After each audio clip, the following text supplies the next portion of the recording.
এই মা পরী একদিন তার মেয়েকে নিয়ে একটা বাগানে ঘুরতে যায়, আর তখনই একটা দুষ্টু ডাইনি এসে তার মেয়েকে আটক করে নেয়। আর তখনই মা পরীটা ডাইনিকে অনেক অনুরোধ করে তার মেয়েকে ছেড়ে দেওয়ার জন্য। তখন ডাইনি বলে, ছেড়ে দেব, তার জন্য তোমাকে আগে আমার পা ভালো করে দিতে হবে। তখন পরীটা তার অনেক শক্তি দিয়ে ডাইনির পা ঠিক করে দেয়, আর সাথে সাথে ডাইনিটি তার আরেকটা পাও দেখায় পরী সেটাও ঠিক করে দেয়। তারপর ডাইনিটা অনেক উঁচু থেকে একটা ফুল এনে দিতে বলে তখন মা পরীটা তার বাচ্চার জন্য অনেক কষ্ট করে সেটাও করে দেয়, এবং শেষে ডাইনিটা মা পরীর ডানা দুটো নিয়ে তার মেয়েকে মুক্ত করে দেয়। আর ডাইনিটা আকাশে উড়ে, আর হঠাৎ দেখে ডাইনিটা সূর্যের তাপে পুড়ে ধ্বংস হয়, এবং পরীটাও আবার তার ডানা ফিরে পায়। বন্ধুরা, যদি তোমার মাকে ভালোবেসে থাকো তাহলে ভিডিওতে একটা লাইক সাবস্ক্রাইব করে দাও। এই লোকটি এই মেয়েটিকে বুদবুদ দিয়ে বন্দি করে জড়িয়ে ধরে তার বাড়িতে নিয়ে যায়।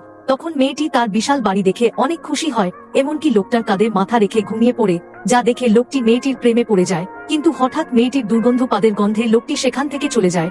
বন্ধুরা, তোমরা যদি মহান আল্লাহ তাআলাকে ভালোবেসে থাকো তাহলে ভিডিওতে একটা লাইক সাবস্ক্রাইব করে দাও। তারপরের দিন লোকটি যখন মেয়েটির কাছে আসে তখন দেখে মেয়েটি পাদের গন্ধে শাকচুন্নি হয়ে গেছে, যা দেখে লোকটি ভয় পেয়ে সেখান থেকে পালিয়ে যেতে চায়, কিন্তু মেয়েটি তাকে জড়িয়ে ধরে আটকে রাখে।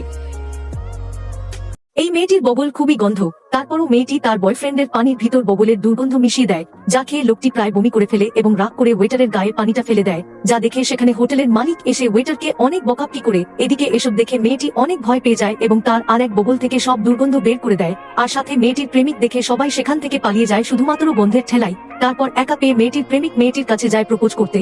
তারপর প্রপোজ করে লোকটা যখনই মেয়েটিকে জড়িয়ে ধরে তখনই দেখে লোকটির গায়ে অনেক নোংরা ও দুর্গন্ধ লেগে গিয়েছে, যা দেখে লোকটি রেগে যেয়ে মেয়েটিকে পানির ভিতর ফেলে দেয়। বন্ধুরা, তোমরা যদি প্রিয় নবীকে ভালোবেসে থাকো তাহলে ভিডিওতে একটা লাইক সাবস্ক্রাইব করে দাও। তারপর লোকটি রাস্তায় একটা সুন্দরী মেয়েকে দেখে তার কাছে যায়, আর তখনই মেয়েটি তার গায়ে গন্ধ থাকায় একটা লাথি মেরে ফেলে দেয়।